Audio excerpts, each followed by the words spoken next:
সেই সিদ্ধান্তে দেশের জনগণ আমরা নিব। ভারতকে আর নাক গলানোর সুযোগ আমরা দিব না। আমি কথা বাড়াবো না। আমার বোন ফেলানির বাবা মা এখানে বক্তব্য রেখেছেন।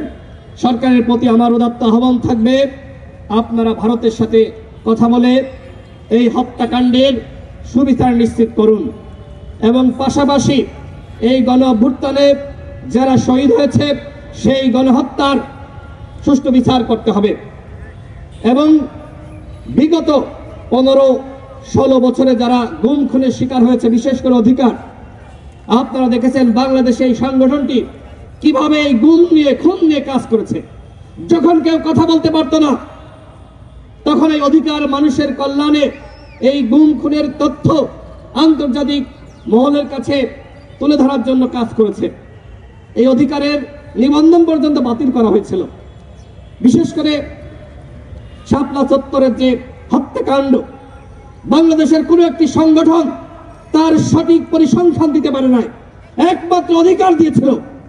যে কারণে অধিকারের এখন বর্তমান উপদেষ্টা আদিলুর রহমান শুভ্র, নাসিরউদ্দিন আনান, তাদেরকে কিভাবে হাসিনা কারাগারে প্রেরণ করেছিল আপনারা দেখেছেন।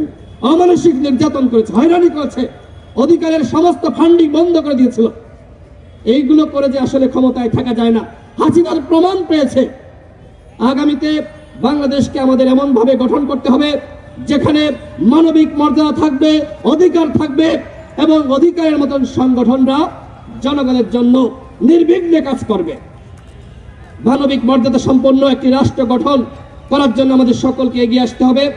অধিকার আজকে যে আয়োজন করেছে, বিশেষ করে ফেলানিকে নিয়ে আমরা গণ অধিকার পরিষদের পক্ষ থেকে অধিকারকে অসংখ্য ধন্যবাদ জানাই। তারা গুম খুন নিয়ে কাজ করছে, বাংলাদেশে মানবাধিকার প্রতিষ্ঠার জন্য কাজ করছে। 2018 সালে আমি যখন জেলে গিয়েছিলাম তখন আমাদের নিয়ে অধিকার কাজ করেছে।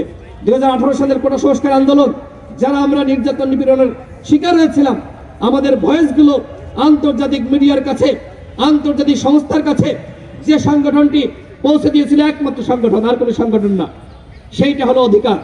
এই 24 সালের গণ অভ্যুত্থানে যারা শহীদ হয়েছে, যারা আহত হয়েছে, সেক্ষেত্রেও শুরু থেকে অধিকার কাজ করেছে। অধিকারের সাথে ইনশাআল্লাহ আমরা সবসময় আছি। ধন্যবাদ সকলকে। আসসালামু আলাইকুম।